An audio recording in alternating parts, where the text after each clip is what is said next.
හොඳයි.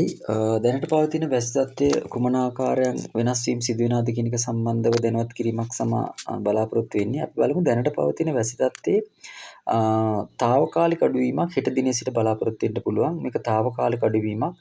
මොකද මෙවරත් අර පෙර අවුරුදු වල වගේම ඍතු මෝසම් ආරම්භයේදී එහි සක්‍රියත්වය මැනවින් පෙන්눔 කරා. ඒ ප්‍රචණ්ඩත්වය පෙන්눔 කරා. ඒක තමයි තද සුළං සහ වැසි තත්ත්වයේ වර්ධනයක් වුණේ. මේක වෙනදාට වඩා පොඩක් තීව්‍ර මට්ටමකින් ඇති වුණා. නමුත් වෙනදා බෙන්ගාල් බොක්ක ආශ්‍රිත කැළඹීමක් සහිතව තමයි මේක වර්ධිනුනේ. මෙවර නීතික මෝසම් සුළංම ඒ ආකාරයට සුළං ප්‍රවාහයෙන් වැඩිවීමක් අපේක්ෂා කරා.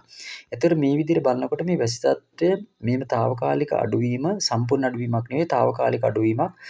නමුත් වරින් වර නිරිත දිග කොටසට විශේෂයෙන්ම බස්නාහිර සබරගමු දකුණු වයම් පළාත්වල සහ මධ්‍යම කඳුකරේ බටහිර කොටසට වැසි තත්ත්වයේ වරින් වර වැසි ඇති වෙන්න පුළුවන්. නමුත් අර පෙර දිනවල ඇති වුණු තරම් තද වර්ෂාව සහ තද සුළඟක් අපේක්ෂා කරන්න බෑ.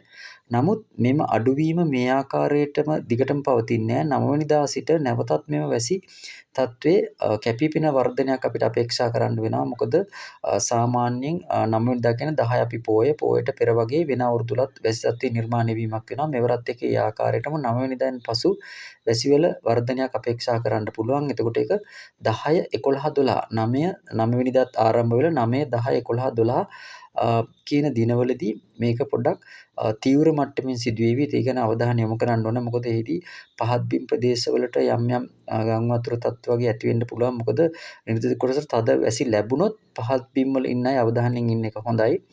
මේක අනාවැකියක්. නමුත් ඒ වගේ වෙන්න තියෙන ඉඩකඩ තියෙනවා. ඉතින් ඒ ගැන අපි පූර්ව දැනගන්න එක හොඳයි. කෙසේ වුවත් අර මෝසම් ආරම්භයේදී දැක්ක ලක්ෂණත් එක්ක තමයි මේ තත්ත්වය අපිට අපේක්ෂා කරන්න පුළුවන් වෙන්නේ.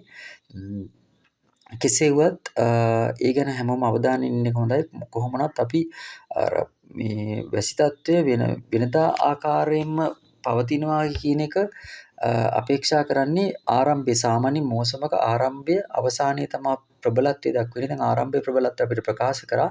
මැද කොටසෙත් ඒ ආකාරම සිදුවෙයි.